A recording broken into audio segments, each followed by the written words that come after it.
করে, তোমার সন্তান বারবার ইমামকে বলতে থাকে জানাজা দেরি করতে নেই। বলে আমি বলতে শুনেছি পুরো আমার চোখের সামনে, বাবার সামনে কফিনে দাঁড়িয়ে নিজের পুত্রকে বলতে শুনেছি, মাসুদ ভাই বক্তৃতা লম্বা করবেন না। কি নিষ্ঠুর দুনিয়াতে থেকে আপনি বলেন আমি ছাড়া কিচ্ছু চলে না। কি আত্মপ্রতারণায় শয়তান আপনাকে ফেলে রেখেছে। যে আল্লাহর দেওয়া সম্পদ না হলে আপনি 1 সেকেন্ড না, 1 ন্যানো সেকেন্ড না, 1 মাইক্রো সেকেন্ড চলতে পারেন না। যিনি বলেন আমার আগামী মাস কিভাবে চলবে, আর আপনার 1 সেকেন্ড কিভাবে চলবে আপনি বুঝেন না?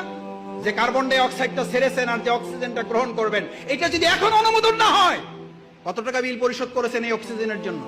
অনলাইনে না অ্যানালগে জমা দেন? কোন অ্যাকাউন্টে জমা দেন? এটা কোন অ্যাকাউন্টে? এত কি ভাবেন ভবিষ্যৎ? ভবিষ্যৎ কি? ভবিষ্যৎ তো অক্সিজেন।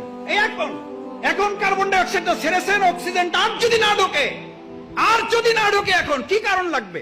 পৃথিবীর সমস্ত ডাক্তার একমত হয়ে গেছে হার্ট অ্যাটাক করে কোনো লোক মারা যায় না, মারা যাওয়ার কারণে হার্ট অ্যাটাক করেছে। স্ট্রোক করে মারা যায় না, মারা যাওয়ার জন্য স্ট্রোক। আল্লাহর কাছে জিব্রাইল আমিন না আজরাইল জান কবজ করার ফেরেশতাকে বললেন আল্লাহ এমন দায়িত্ব দিয়েছেন লোকেরা তো আমার সেই পরিমাণ গালাগালি করবে যে এই লোকটার জন্য আমরা মারা যাইতেছি। আল্লাহ তাআলা বলেন তোমার কোনো অসুবিধা নেই, ব্যবস্থা করে দেবো। লোকেরা তোমার কথা মনেও রাখবে না, তোমার কথা স্মরণও করবে না, তোমার উচ্চারণও করবে না। ওরা বলবে গাড়ির অ্যাক্সিডেন্ট করে মারা গেছে, গাড়ির গালাগালি করবে। ওরা হসপিটালকে গালাগালি করবে, ওরা ডাক্তারকে গালাগালি করবে, ওরা সংগঠনের মিছিলকে গালাগালি করবে। আল্লাহ আমাদের মাফ করুন। এক ওয়াক্ত নামাজ যদি স্বেচ্ছায় কেউ পরিত্যাগ করে, তাহলে ওই ওয়াক্ত থেকে আরেক ওয়াক্ত পর্যন্ত সে কাফের থাকে যতক্ষণ পর্যন্ত আরেক ওয়াক্ত আদায় করে আল্লাহর কাছে তওবা ইস্তেগফার না করে।